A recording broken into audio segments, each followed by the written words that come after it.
guys, welcome to the first episode of TV Time. Today, I'm going to be talking about The Mentalist. That's pretty, I like that very much. So, I don't know why, I just suddenly started binge watching clips of The Mentalist on YouTube, and then YouTube kept suggesting more to me, so I kept watching more, and I'm like, damn it, now I'm really intrigued. So, I'm like, okay, that's it. I'm gonna go watch The Mentalist. And I did. I've watched all 7 seasons. It took me maybe 2 months to get it done, and that's because I had to briefly stop so that I could do my October marathon. The way I'm going to be doing these reviews, at least to start with, nothing is structured, nothing is scripted or planned, so this is very different for me. I do have plenty of notes that I'm making, and I'm going to go over those notes. If you don't like how I am presenting these videos, please leave me feedback and I will try and keep them more structured for you. So, The Mentalist is an American drama TV series that aired on CBS from 2008 to 2015. It centers around Patrick Jane, played by Australian actor Simon Baker, as a mentalist who joins the CBI, which is the California Bureau of Investigations. He joins their team in the hunt for known serial killer Red John. Patrick Jane is really the central focus. The reason why we follow him is that it is revealed very, very early on in the first season that Patrick Jane, he has grown up in the carny circuit. He is a family of con artists, and he has spent his life using his skills as a mentalist, which basically means that he is very good at, he has an exceptional memory, he is good at taking in his surroundings, and he is exceptionally good at reading people, especially micro expressions, and he uses all those things to pretend to be a psychic, and he does it very convincingly. Prior to the events of the series, he was traveling, he was earning quite a lot of money playing up the psychic gig and doing it exceptionally well. And then he is helping the police investigate serial killer Red John, and then he goes on television to talk about the serial killer, and he says some very untoward things about him. Red John does not take kindly to this, and Red John goes to Patrick Jane's home and brutally murders Patrick's wife and daughter, and that sends him on a downward spiral. He ends up spending time in a psychiatric facility, but once he is released, he tries to insert himself more into the investigation of Red John and his capture. Eventually, that leads him to being a member of the specific CBI team that are working the Red John case, because he proves to have skills that they find can be very useful, and this is obviously very personal to him. So all up until season 6, we are following him trying to catch Red John. What I like about this particular storyline is that it's not the main focus of the show for every single episode. If you go and look through the list of episodes, you know when Red John is going to pop up in an episode, whether that's going to be, he's going to be mentioned, or he's actually going to do something that is very critical in that episode. And that is because the title of the episode will have the word red in it somewhere.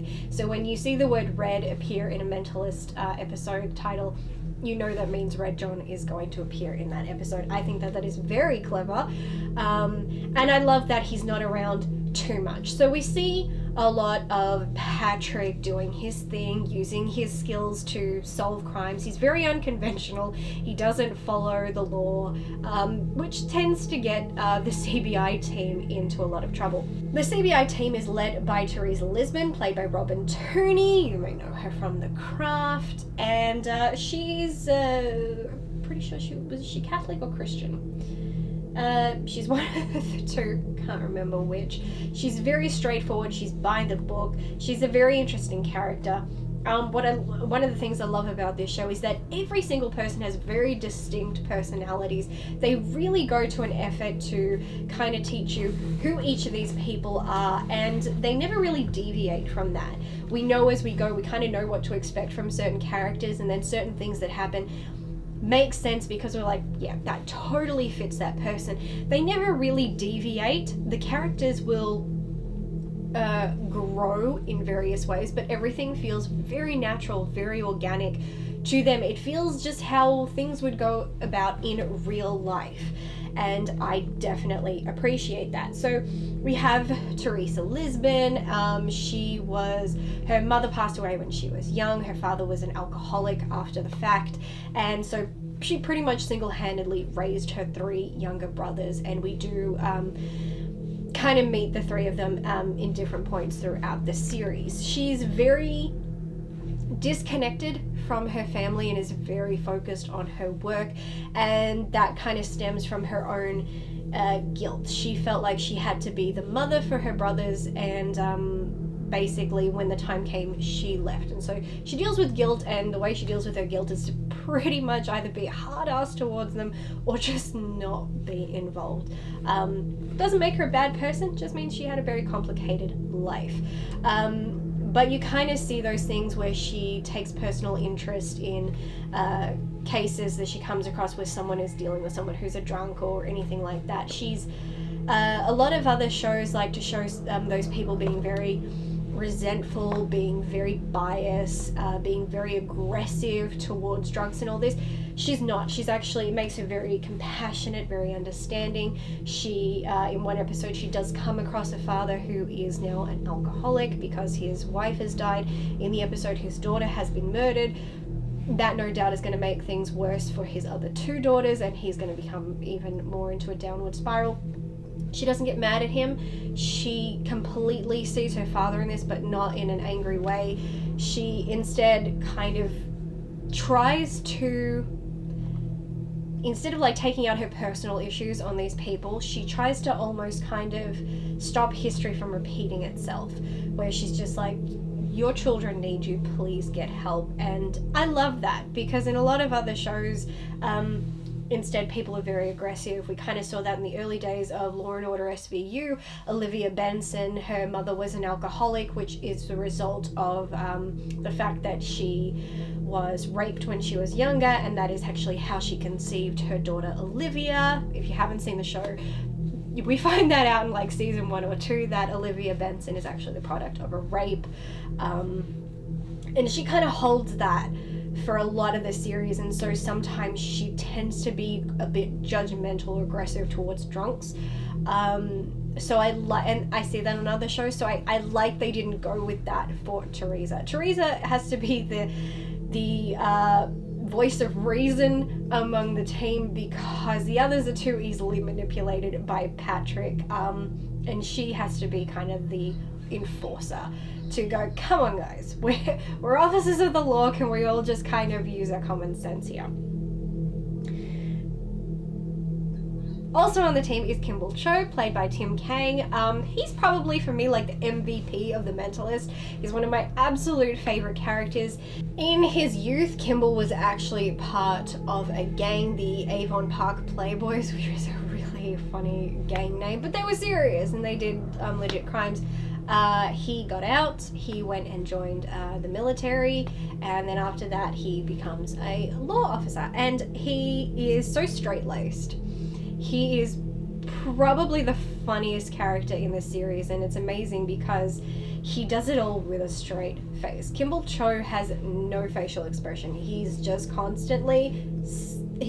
constantly a statue, which makes it even funnier when he delivers a line that's pretty funny, because it also goes to show what a good actor he is, because he has to sell that performance with his voice, because he can't use his body language and he can't use his face, so he has to rely on his voice, and there's just this cut straight to the point delivery that just kind of has you rolling over laughing.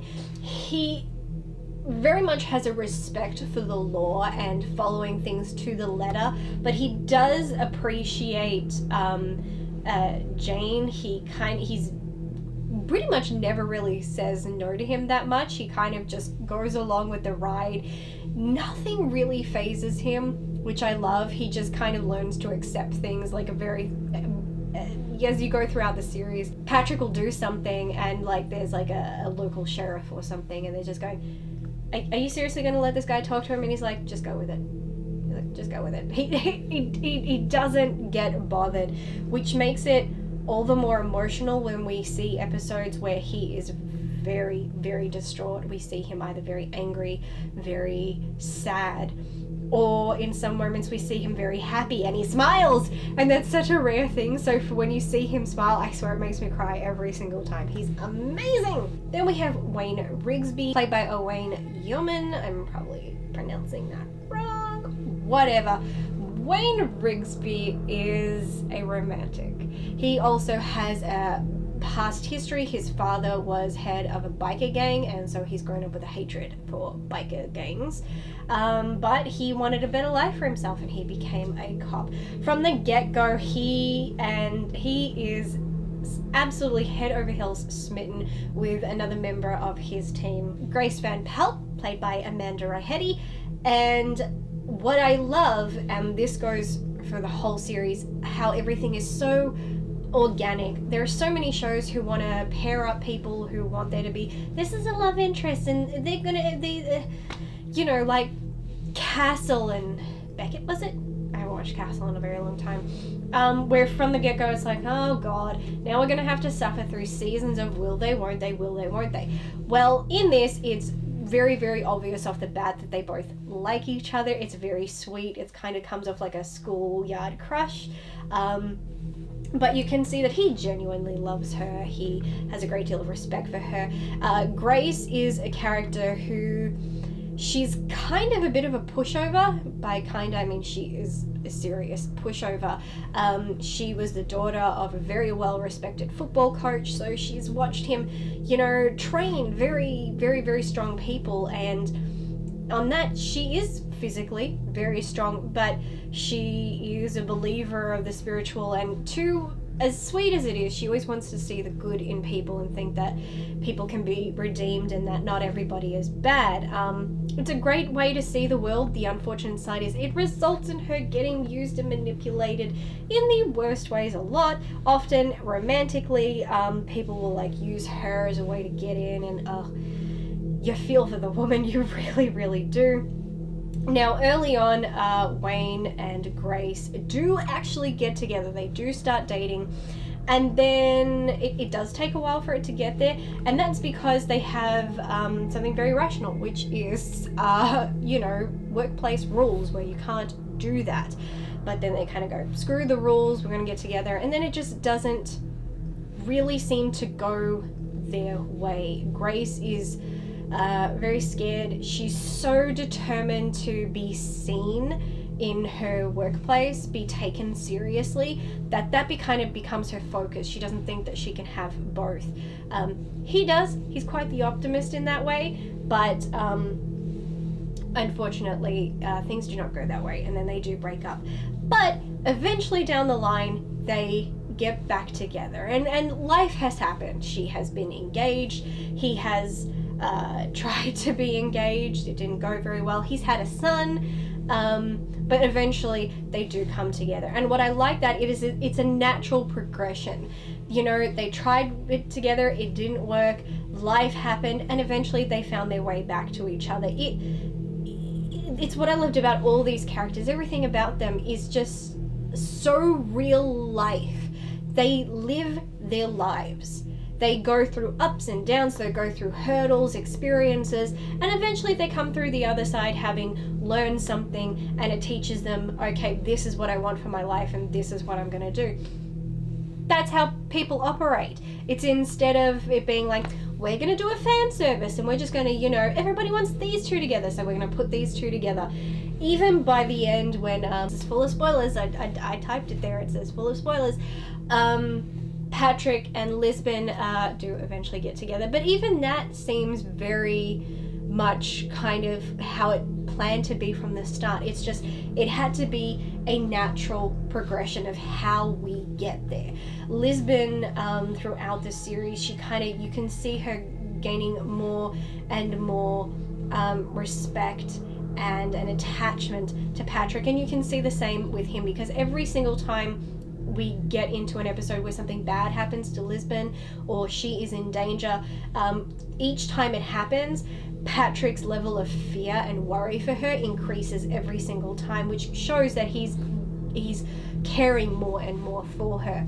And the way that it ultimately comes down to it, with him making a large declaration at the last minute because she was going to end up with somebody else instead of him, it's a cliche. It is a giant cliche, but again, it works. It works because that is in line with Patrick's personality.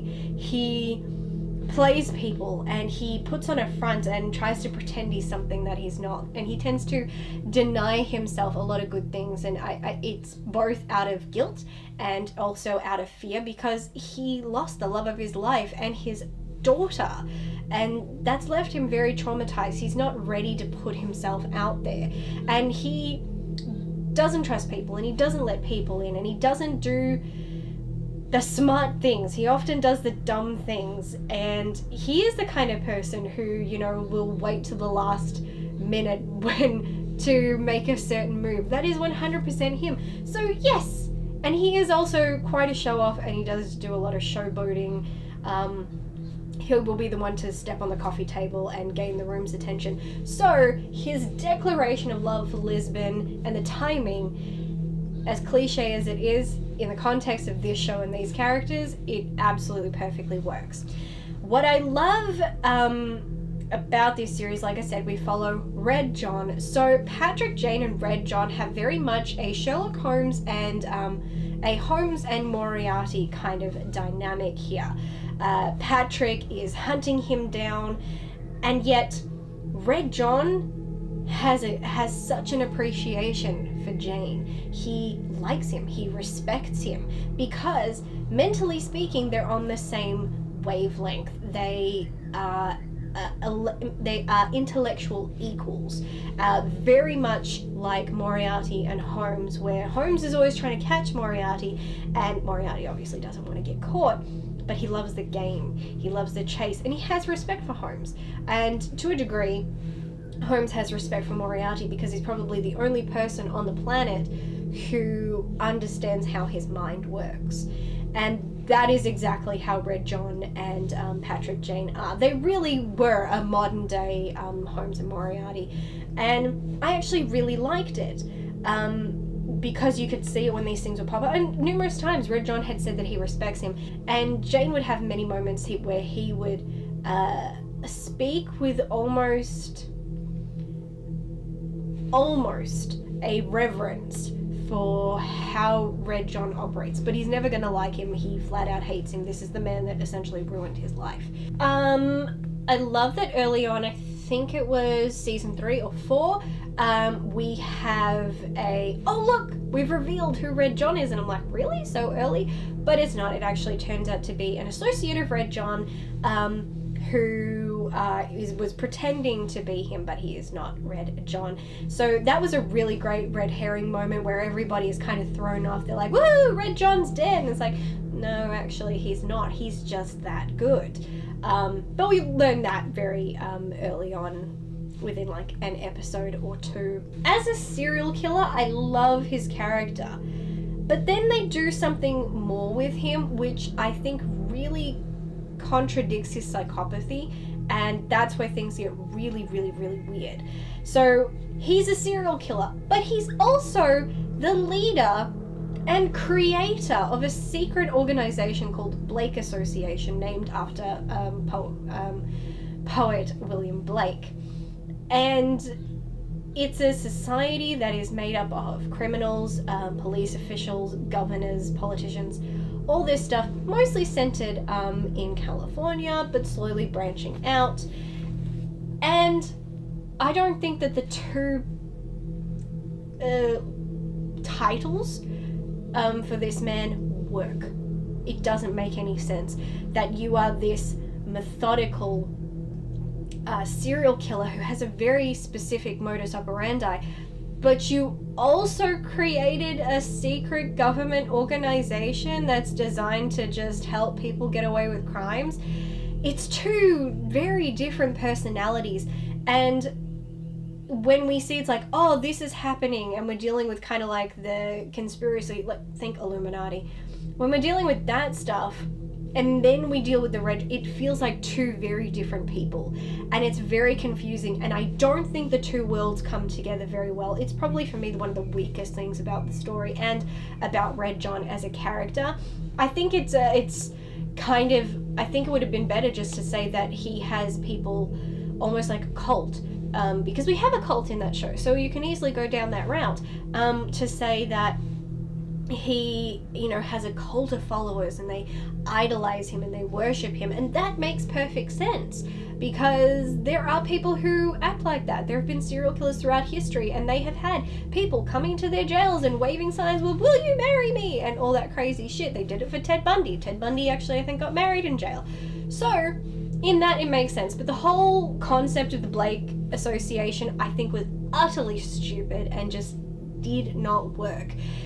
It's interesting to follow, but I think you should have one or the other. You can't have both. You can have, pretty much, the Blacklist did the same thing. I can't remember what that organization was called, but they had a secret organization that was made up of killers and government officials, but it wasn't like based in one state. It was global. It was a global criminal syndicate, and that was far more impressive. That makes sense. In the context of this show, not so much. But it is really fun when you get to a point where you're trying to guess who is Red John. That's very fun for a viewer. I admit, even by the end of it, I could not guess who Red John was, but I was really good at guessing who wasn't Red John and why. You know, an episode would try to say, we're gonna make you think this is it, and I'm like, nah, it's not him. And I could very easily discern that this was a setup, why it was a setup, how it was going to be set up, and I felt very great in being so correct about that. So here's where things get a little weird. They reveal and conclude the Red John storyline not even halfway, but early on in season 6. I think it was done in episode 9 or episode 10. That's a very strange place in a season to reveal the big bad you have been following for 6 seasons at that point. That was very, very, very strange. They also, throughout the show, would kind of introduce these really bad, like, top-level criminals. And, again, it may seem cliche, but in this show, it would have made a lot more sense to have, I can't even remember some of their names, but to have, like, the season be like, that's like the evil of that season. This is this serial killer or this multi-millionaire who, you know, commits all these crimes so that he can, you know, do his business. You know, these characters are written as highly capable, highly intelligent, sophisticated, and they get away with their crimes exceptionally well. So it would be so great that for seasons 1, 2, 3, 4, 5, possibly even 6, that you have the team focusing on minor crimes, or that season they're focusing on trying to catch one person, whichever. But throughout each season there is the Red John storyline. It ties every season together, but you would at least have a central focus for each season. You know, some bad that they want to chase that, you know, culminates in the final episode. It's an overused structure, but I think it would have made a bit more sense in relation to this show, because it just felt weird that you would create these incredibly impressive criminals who have been getting away with stuff for like decades, and they're caught in a single episode? Really? That seems very wasted to me. Or they're caught over 2 episodes. And it's just like, really? That was such a waste. You could have done so much more with them. But they didn't. And then Red John is revealed in season 6, episode 9 or 10. And then you've got the rest of the season with no Red John.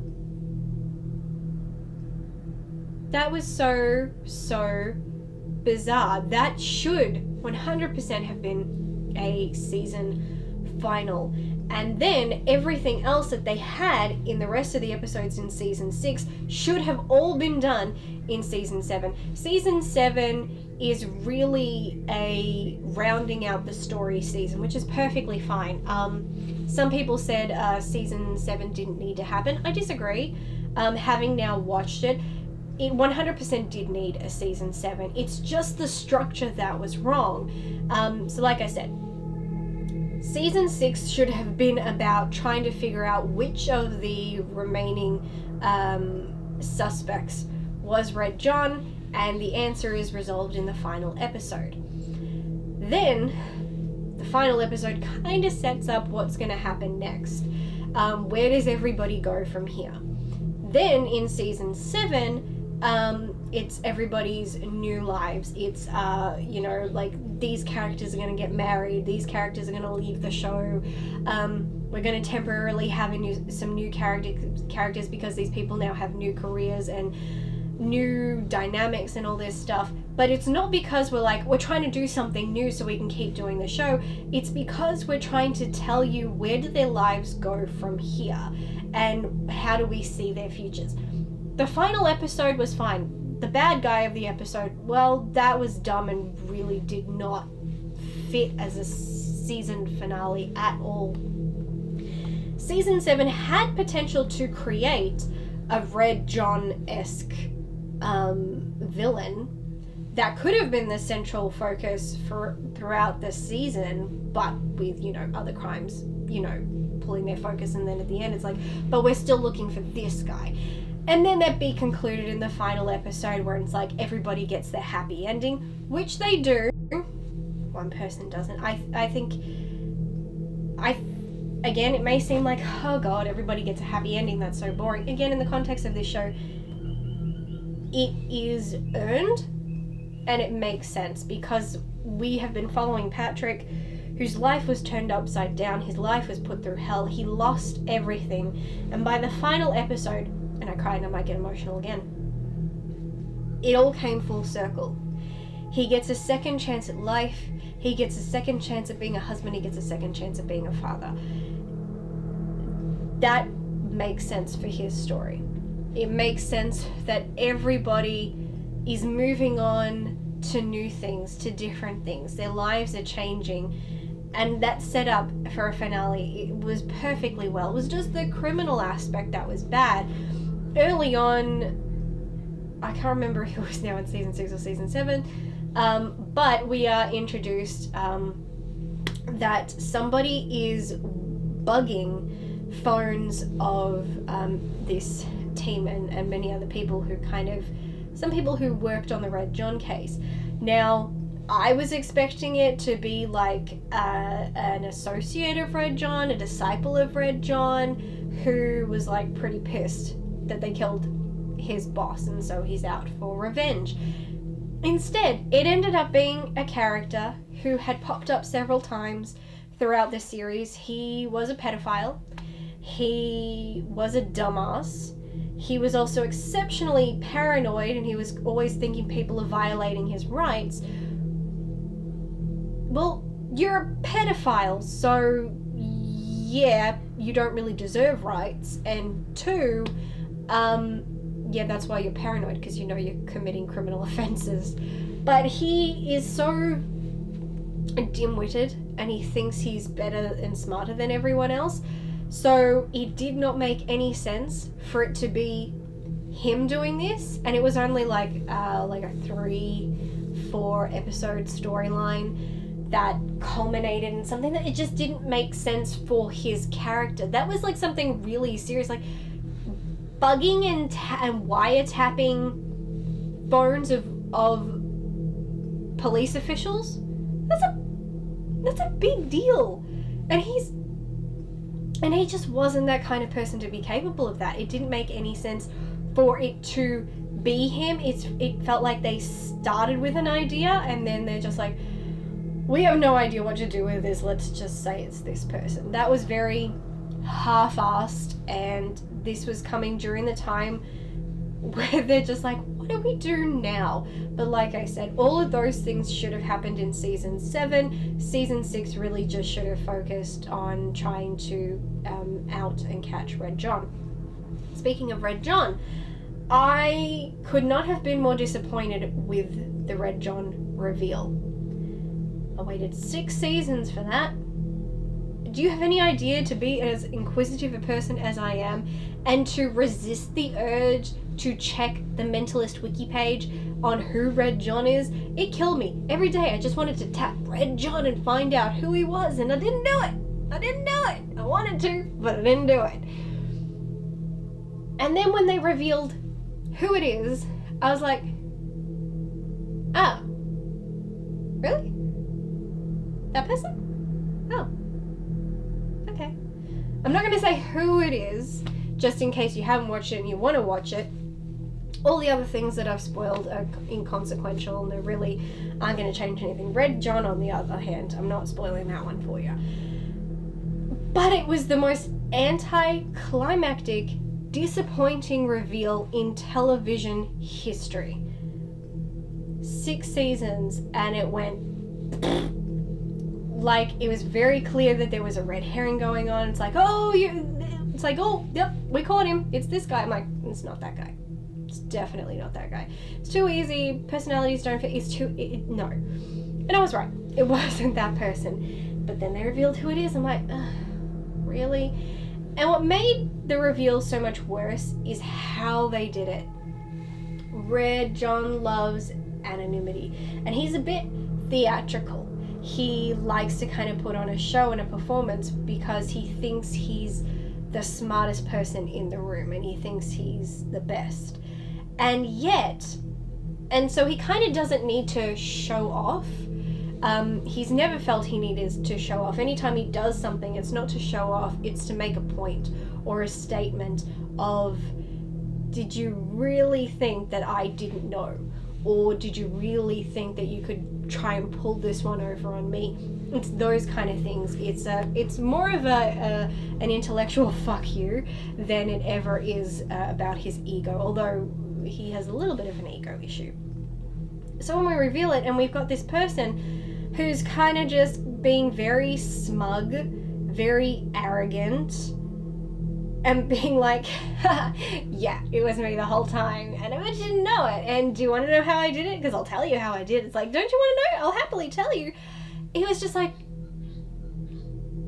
the most prolific serial killer in America, in terms of the show, in American history, who is revered and feared, and you gave me that in his reveal. It was sad because in season 2 or 3, when they had the fake reveal, that person pretending to be Red John and like saying, okay, you caught me, was so much more what I had expected in Red John's reveal than what actually ended up happening in Red John's reveal, where I was just left utterly disappointed. Another thing I didn't like in this show was the costumes. I know that seems weird, but costumes are so important, whether it's in film or television.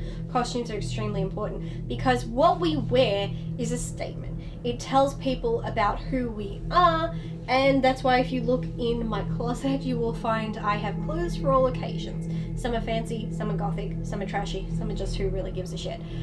Which tells you I have a very eclectic personality, because I do. But with this, nobody changes their fashion ever, except if they're doing something that's undercover in a sting operation. Patrick Jane wears the same shoes, pants, shirt, and jacket for the entire series, except in season 6 when he wears a different shirt. But then he goes back to the other shirt in season 7. He uses the same couch, he uses the same teacup. Lisbon, always wearing the same outfit, except for when she's dating a character played by Pedro Pascal, where she starts dressing a little bit more feminine, which is obviously a reflection that she's kind of happy and she kind of she's in a happy state and in a happy relationship. And then when, again, she's in a happy relationship after that, again, she starts to kind of dress a little bit more down. But mostly her fashion is slacks, top, and a suit jacket. And with Grace, slacks, and kind of a chiffon, a thick chiffon type of blouse. That was kind of her common fashion. And then with the other guys, slacks and shirts. Cho will always wear a tie, Wayne not so much.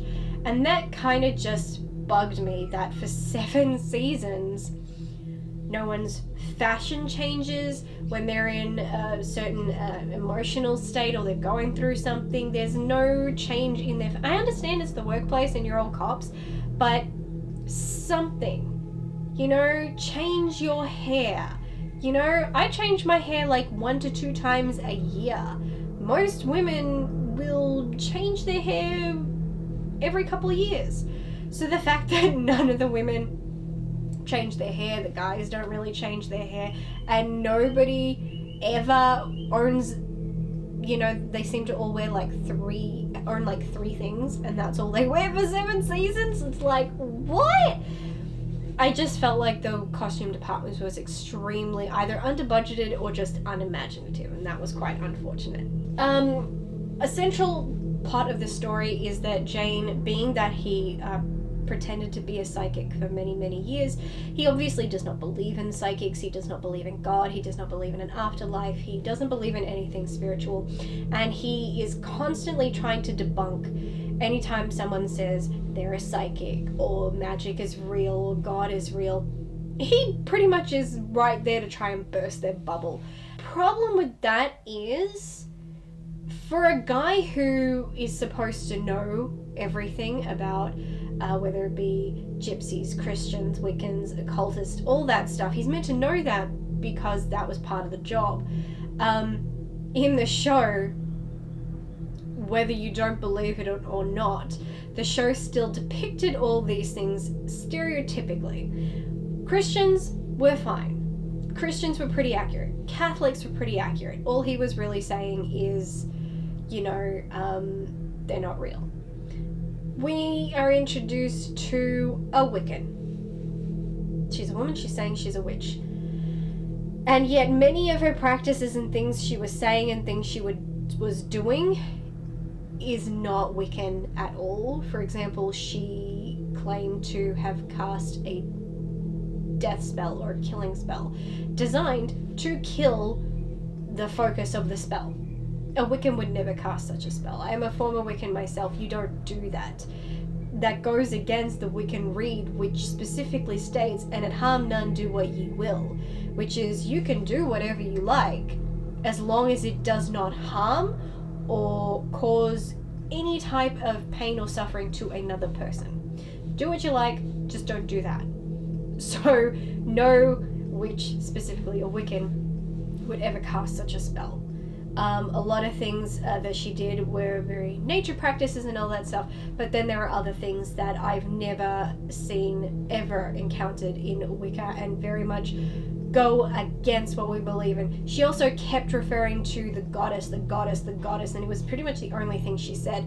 Wiccans worship the goddess and the god because they believe in duality and balance. And you can't have the male without the female, you can't have dark without the light, up without down, all that stuff. And this show kind of focused instead on the false stereotype that Wiccan is a woman's religion, even though there are guys involved in that episode. I will give them that. They had male witches, I will give you that. That is true. But the fact that it was like, oh, Wiccans just worship a female deity, and that's it. And they stab people, and they have blood sacrifices, and all this shit. And I'm like, what the fuck books have you been reading? What shows have you been watching? I'm like, did a white Christian write this? Because, obviously. Then we have depictions of the occult, Satanists. There are 2 types of Satanists. Mostly there's commonly and I mean real Satanists is those who practice of the Church of Satan. You've either got the ones who worship the idea of the devil and what he stands for, but don't actually believe he's a real thing, and the others who do kind of believe in the devil, but not as this embodiment of evil, but more as the ultimate rebel. You know, someone who goes against the status quo. They don't do human sacrifices. Satanists actually have they actually have commandments, just like Christians do. Satanists have commandments, and one of their commandments is very much similar to the Wiccan Rede of and harm none, do what ye will, which means, again, a Satanist believe that you should embrace and acknowledge any emotions that you have, even if they're negative. If you hate someone, hate them. Don't bottle it up, don't deny it, don't suppress it. If you have a negative thought, even if it's a thought of violence, acknowledge that you have it. Just don't act on it. You know, say you hate someone, say that. Open, live, express those feelings, acknowledge them so that you can deal with them in a productive way. Just don't go around killing people or hurting people. Satanists don't believe in that. They just believe in the opposite of the church. They don't believe you should suppress your feelings. They believe that you should embrace them as long as you just don't hurt anybody.